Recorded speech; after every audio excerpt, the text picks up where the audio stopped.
Hello friends, welcome to PK Sir classes. This is a very important video. I took a lot of time to put this particular video. Why? Because I was going through a lot of papers that students have sent me personally. So many of the students, especially in the recent attempt, especially in two papers, that is SCMP and the other paper is auditing, majority of the new syllabus students have failed. Those who are pretty sure that they will 100% pass, they have failed. And to make the matters worse, there are students who have scored 50 plus in the last attempt, say for example in SCMPE, and they did not clear the second row because of some other paper. They have again written the examination now and they have eventually scored 27, 28, 29 and stuff like that, which is quite a bit unbelievable. Why? Because a student who has already got 50 plus marks once in the examination, it means that he already knows the subject, right? And then again writing the exam means he'll be obviously preparing for one more time, and then again getting 27, 28 and 29 is ridiculous, but that's what has happened. And these guys, their heart has got broken.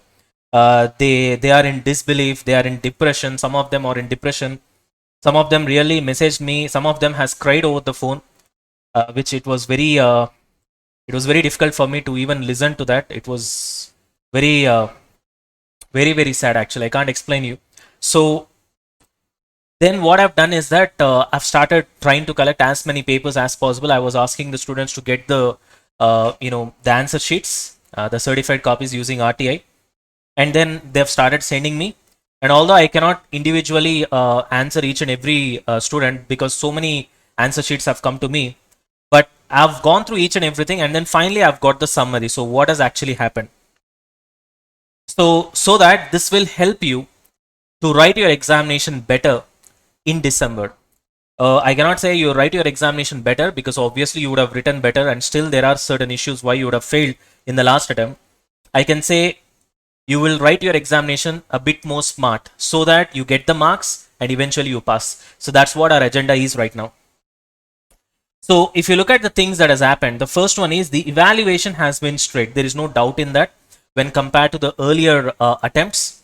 Definitely the examination correction was straight. Not only the paper was challenging, which was SCMP obviously, but also the evaluation was a lot stricter. Normally what happens so far, I think this is the first attempt that as far as I know, since last 10 years at least, where both the paper and the evaluation was strict.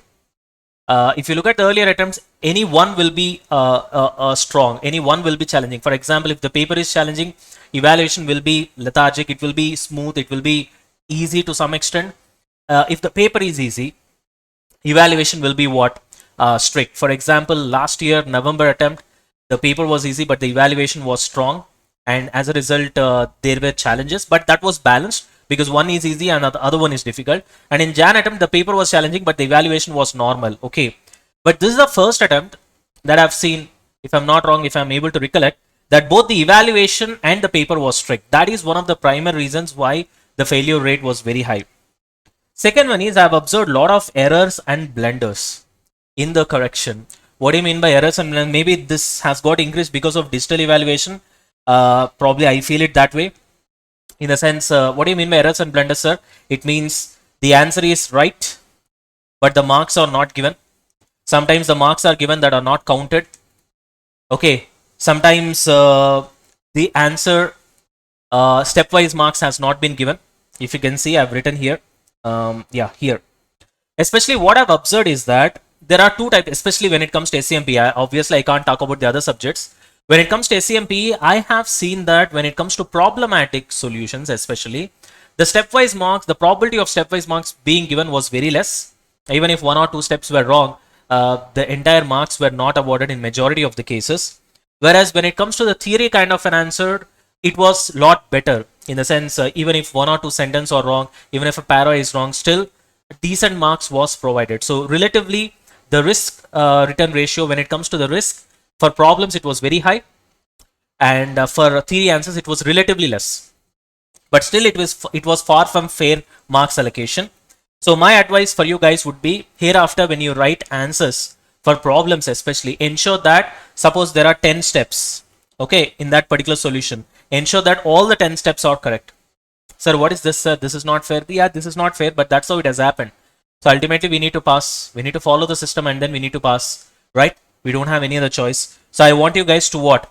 write each and every step as it is from your ICA answer. Am I clear? Especially when it comes to problems. In theory, to some extent, you'll have a little bit of safety measure, something I can say. Say, for example, if it is for 10 marks, although you should get 7 or 8 marks, at least you'll be getting 3 or 4, at least in theory. Even this is not fair, but at least you are getting that. Whereas in problems, majority of the cases, I've seen things were very bad where it has been 0 and all that. So that is one thing that I've observed. And many students have been asking me what is the success formula. My answer would be write as it is from ICA. Whatever the ICA sources that you have got, the sentence formulation, the keywords, everything, you write as it is from the ICA sources. Now that's what rankers do, and that's how they're getting all India ranks. There is nothing, there is no secrets over here. There are no secrets. The only difference between you and the rankers is that you study for 3 to 6 hours a day, they study for 10 to 12 hours a day. There ends the matter. Apart from that, nothing else is there. So read the ICA sources. Okay, as it is from the ICA sources, you need to write the answer as it is. If it is problem, all the steps should be as it is. If it's theory also, try to match up with the ICA answer as much as possible. That's the only way you're gonna pass, and you can get rank as well, but you have to follow this for all the subjects. Again, another thing is that problem correction. I've already answered this, that stepwise marks has not been given. That was one issue that I've observed. Next, bad handwriting is another thing that I've observed. What do you mean by bad handwriting? It's see, some of the guys who are correcting your paper, they are aged. They can't see the paper properly, especially when it comes to digital evaluation. This problem magnifies. I hope you guys are able to understand what I'm trying to tell you. So therefore, if they are not able to see your answer properly, if they are not able to understand your answer properly, they are not awarding you marks. That's not fair. That's wrong. But still, that's what is happening. So what we have to do right now, immediately, we cannot take action on the same and we cannot correct it. That's not possible right now. So all you can do is that understand the issue that is happening and then try to not repeat that particular mistake. Now the question is how to not repeat that particular mistake, sir. Write freely. Freely in the sense, gaps like this. You know, leave gaps and then don't write like this. You understand what I'm trying to tell you, right? So try to write freely, give some gaps, write big. Ensure that your answers are legible so that the guy who's able to correct your paper, he is able to understand it very easily.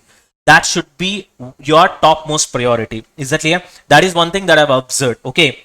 So if your handwriting is pretty bad, try to stretch it out and then try to write in such a way that even a third person, even a layman can understand what you have written or able to understand. Otherwise, even if your answer is wrong, marks are not given. Even if your answer, even if your answer is right, marks are not given. Even if your answer is right, marks are not given. Okay, for example, in some of the papers that I've seen, there was this business excellence model question. This is a one example that I've taken. Every point was written correct, but he got 3 out of 9, one student. The other students also, I've seen most of their points are correct, but he has got 4 out of 17. Another students I've seen where, again, most of the points are correct, but he has got 2 out of 9. Especially in SEMP and auditing, this has happened. Not only the paper was difficult, but the evaluation was straight. At the same time, there were a lot of mistakes, blunders, and errors. Right, sir? So what is that finally you want us to do? Very simple. My answer would be, first thing is, you write freely. Give lot of gap. Write big. Ensure that your answers are legible. Write easy to read, easy to understand. That's step 1. Step 2. ICA sources as it is. Sir, do I need to by heart and put it there? If that's the only way you can reproduce everything that has been given by ICA, do that as well. Because ultimately we need to pass. Unfortunately, that's the situation right now. As it is. So that your answers should match with the key. Because they are correcting your papers by looking at the key. And whatever the answer that has been given in the key will be based on your ICA. So obviously your answer has to match with that. Otherwise you are not going to get the marks. Simple, straight. Don't go for too much of strategies and don't try to complicate your examination, strategy. Try to keep it very simple. Whatever that is given in ICA, as it is, you write there. It's a matter. If it is a new question outside your ICA sources, that's a different thing. Anyway, everybody has to write new. But 80% of the questions generally it comes from your ICA sources. As it is, you got to write. That is step 2. Step 3. When it comes to problems, problematic solutions, write each and every step perfectly, which means your answer has to be near perfect. It's not like, sir, I've written totally there are 8 steps. I've written 3 steps correct. Therefore, I'll get proportionate marks. That's not going to happen. Sir, there are totally 5 steps in the problem. I've written 4 steps correctly. Only one particular calculation was wrong. Am I going to get proportionate marks? That's not going to happen. Are you able to understand? So I'm not trying to say that this is going to happen for everybody, but some of the cases that I've come across, this has happened. So why to take a chance is what I'm trying to say. Is that clear? So write freely, legibly. Whatever I say has given all the sources, read them and try to reproduce them as it is. Okay, try to reduce your own sentences in the answer. Okay, and when it comes to problems, you need to be perfect in writing your answer. Are you able to understand? So this is what you have to do predominantly when it comes to the next attempt. If at all you guys have to pass. Another important thing is safety marks. Now what do I mean by the safety marks, sir? Because things could go this way or that way because of errors or blunders in evaluation. If you want to get 50 marks in the examination, ensure that you write for 70. When I say write for 70, you should write in such a way that you get 70, which means you better attempt for 100 marks. There is no other choice. So try to have some grace marks. Try to have some safety stock, we call in costing. So try to have that safety stock. Means what, sir? Normally, if you have attempted for 100 marks, if the correction is fair, if the correction is without errors, if the correction is without blunders, you would have got 75. Normal situation. But if blunders and errors are happening, you will eventually get 50. But still you will pass, still you will clear the attempt. Because of this grace marks. Are you able to understand? See, not grace marks, because of this safety, what you write from your side when you write the examination. Are you able to understand what I'm trying to tell you? So, I used to tell this since a long time for my students. So, say for example, you write for 60, if something otherwise happens and if the correction is pretty bad, you will still get 45. You'll end up getting 45, something like that. If you write for 50 to 55, then you may end up getting 35, 30 and eventually you will fail and the attempt is gone. Are you able to understand what I'm trying to tell you? So, put in that little bit of extra effort. Are you able to understand? Now, revise your entire target. Hereafter, don't prepare for any paper for 50 marks, 55 marks. For every paper, prepare for 70 plus marks. Sir, 50 itself is very difficult for us, sir. How can we prepare for 70 plus? There is no choice, none, unfortunately. If you want to be on the safer side and you want to be assured of passing. That's what the situation is. Are you able to understand? We need to understand the system. We need to understand the way things are working. And then we need to accordingly play the game. Because eventually you have to be successful, right? Eventually, at the end of the game, right? There's no other choice. Now, understand that this happens in a lot of examinations, Nana. Not only just ICA. Are you able to understand? I don't want to tell you all those other examinations. There are big examinations conducted by various big bodies as well, including UPSC, for example, including civils. Because I have written civils, I know. Are you able to understand? Blunders happen everywhere. Because when it comes to human beings who are correcting your paper, this is what happens. Probably, I think a solution for this would be to give more payment to the guys who are correcting your paper instead of giving them peanuts. Right?